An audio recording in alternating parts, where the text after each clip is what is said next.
रामकृष्ण हरी माऊली. मी सिद्धेश ताकवले. जय महाराष्ट्राच्या जय हरी विठ्ठल या कार्यक्रमात आपल्या सगळ्यांचं स्वागत. टाळ वाजे, मृदुंग वाजे, वाजे हरीची वीणा. तुकोबा निघाले पंढरपुरा, मुखानं विठ्ठल विठ्ठल म्हणा. जगद्गुरु संतश्रेष्ठ तुकाराम महाराजांच्या पालखीचं आज पंढरीच्या दिशेनं प्रस्थान झालं. मात्र आज तुकोबांच्या या पालखीच्या प्रस्थानाला हजेरी लावायला वरुण राजा पण होता. पण या पावसामध्ये सुद्धा वारकऱ्यांच्या उत्साहाला दाद दिली पाहिजे. एवढ्या पावसात पण वारकऱ्यांच्या उत्साहात तसूभराची सुद्धा कमतरता दिसली नाही. यंदाच्या सोहळ्यासाठी नवीन रथ सुद्धा तयार करण्यात आलाय. तर भर पावसामध्ये रथाची मिरवणूक सुद्धा काढण्यात आली. याशिवाय मंदिर परिसरामध्ये फुलांची आकर्षक सजावट आणि विद्युत नदी किनारी बॅरिगेटिंग सुद्धा करण्यात आलंय. मात्र वारकऱ्यांना नदीपात्रामध्ये न जाण्याचं आवाहन सुद्धा प्रशासनाच्या वतीनं करण्यात आलंय.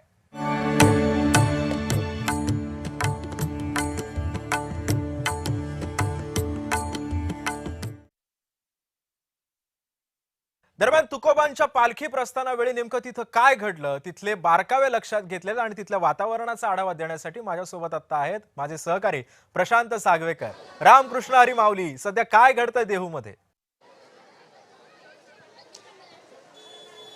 माऊली रामकृष्ण हरी. देहू आज खऱ्या अर्थानं आपण पाहतोय की कशा पद्धतीनं भक्तिमय झालेला आहे. खरं तर हा दरवर्षी इथला अनुभव आहे. देहूमध्ये येणारी प्रचंड भाविक, देहूमध्ये येणारे वारकरी आणि अनेक संप्रदायांची लोक या ठिकाणी येऊन पोहोचलेली आहेत. आज खरं तर प्रस्थान सोहळा आहे आणि या प्रस्थान सोहळ्याचा जो नजारा असतो ना सिद्धेश, हा अप्रतिम असतो आणि अगदी याची देही याची डोळा हे सगळं जर अनुभवणं हे खरं तर पुण्याचा भाग म्हणावा, नशिबाचा भाग म्हणावा, एवढं त्याचं पुण्य आहे, श्रद्धा आहे, लोकांची भक्ती आहे. आणि त्याकरता संपूर्ण महाराष्ट्रामधून हजारो लाखो भाविक हे देहू आणि आळंदीमध्ये येत असतात. आज देहूतून तुकाराम महाराजांच्या पालखीचं प्रस्थान झालं. इनामदार वाड्यामध्ये आज पालखी मुक्कामाला आहे आणि हे सगळं घडत असताना या ठिकाणचा जो उत्साह आहे हा उत्साह अवर्णनीय आहे. आता या सगळ्या संदर्भात मला खरं तर सिद्धेश आज चर्चा करायची आहे. आज योगायोगानं आपल्यासोबत स्वामी महाराज भिसे आहेत, जे या सगळ्या संत परंपरेचे अभ्यासक आहेत म्हणूया. गेल्या अनेक वर्षांपासून त्यांनी ही परंपरा जोपासली आहे आणि त्याकरता लागणारा जो काही श्रम आहेत, कष्ट आहेत, मेहनत आहे ती त्यांनी घेतली आहे. वेगवेगळ्या ठिकाणी त्यांचे प्रवचनं, आख्यानं होत असतात, आपण सातत्यानं बघत असतो. स्वामी महाराज, कार्यक्रमामध्ये आपलं स्वागत आहे. नमस्कार. रामकृष्ण हरी. रामकृष्ण हरी. आज मी देहूमध्ये आहे आणि हा पालखी सोहळा स्वामी मी याची देही याची डोळा अनुभवलाय. खरं तर नैसर्गिक आपत्ती आहे, आपण सगळेजण जाणतो. पुराची स्थिती आहे, महापुराची स्थिती आहे. मात्र या सगळ्यातून वाटचाल करताना वारकऱ्यांची पावलं थकत नाहीयेत. याच्या पाठीमागे तुमचा अभ्यास काय सांगतो? खर तर वारीला जर आपण नेमकेपणानं समजून घेतलं तर वारी काय आहे, तर वारी हा वारकऱ्यांचा वर्षभराचा रिचार्ज आहे. म्हणजे एकदा वारी केल्यानंतर वारकरी हा वर्षभर रिचार्ज राहतो. म्हणजे तुम्ही बघा, या वारीमध्ये त्याला कोणत्याही पद्धतीचं दुःख पाहायला मिळत नाही वारकऱ्याच्या चेहऱ्यावर, किंवा वारकरी कुठं थकलाय असं तुम्हाला कुठंही दिसत नाही. कारण काय, तर ज्ञानोबा तुकोबा म्हणत असताना त्याच्यामध्ये येणारी एनर्जी, त्याच्यामध्ये जी ऊर्जा बाहेर पडते, ती ऊर्जा त्याला आयुष्यभरासाठी पुरणारी आहे. आणि मग ही ऊर्जा कुठून कुठून मिळते, तर आपण लक्षात घेतली पाहिजे की वारीमध्ये मिळणारं प्रत्येक वारकऱ्यांकडून, त्याच्या सहवासामध्ये चालणाऱ्या प्रत्येक माणसाकडून त्याला जी ऊर्जा मिळते, त्याला जे प्रेम मिळतं, ते प्रेमच त्याला निसर्गाची कितीही आपत्ती आल्या त्याला थांबवू शकत नाही. इतकी ताकद या प्रेमामध्ये मिळते, इतक्या सहवासामध्ये मिळते. आणि त्याला माहिती आहे की आपल्या बरोबर कोणी असो नसो हा मुद्दाच नाहीये. आपल्या बरोबर स्वतः पांडुरंग चालतोय आणि त्या पांडुरंगा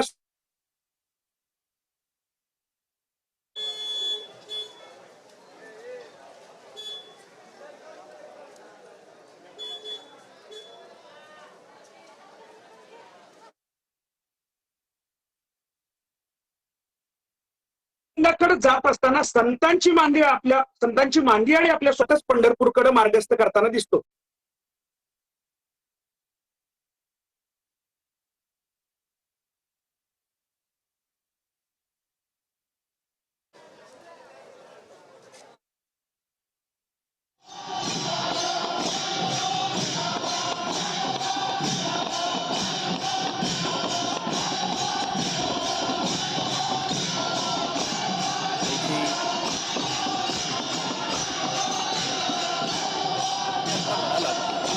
पावलं थकणारी नाहीयेत.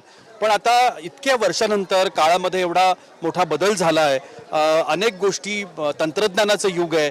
आत्ता आपण सगळेजण नेटवर्किंगच्या युगामध्ये आहोत आणि तरीसुद्धा ही जी परंपरा आहे, ही जी संस्कृती आहे, त्याच्यावरती या सगळ्याचा परिणाम आपल्याला तसा फारसा जाणवत नाही. अत्याधुनिकता आली आहे असं आपल्याला म्हणायला हरकत नाही, पण रेफरन्सेस सगळे तेच आहेत, परंपरा त्याच जोपासल्या जात आहेत, संस्कृती तशीच आहे.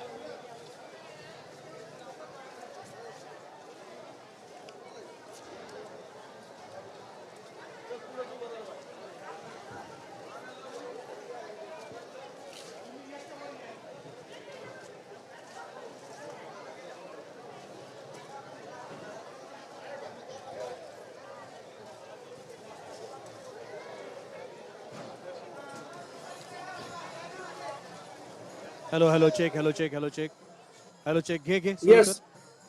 पालखी आली.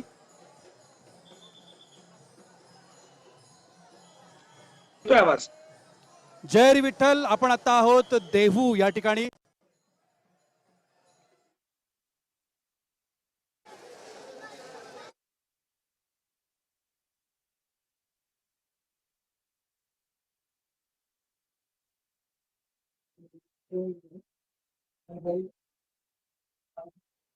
म्हणालात की जशी परंपरा ही सुरू आहे, गेल्या अनेक वर्षांपासूनची ही खरं तर सगळी परंपरा आहे, आपण जाणतो.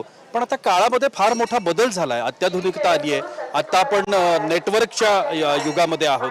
पण असं असताना सुद्धा हे जे सगळे रेफरन्सेस आहेत त्याच्यावरती कुठे परिणाम नाहीये. संस्कृती तशीच आहे, परंपरा तशीच जोपासली जाते.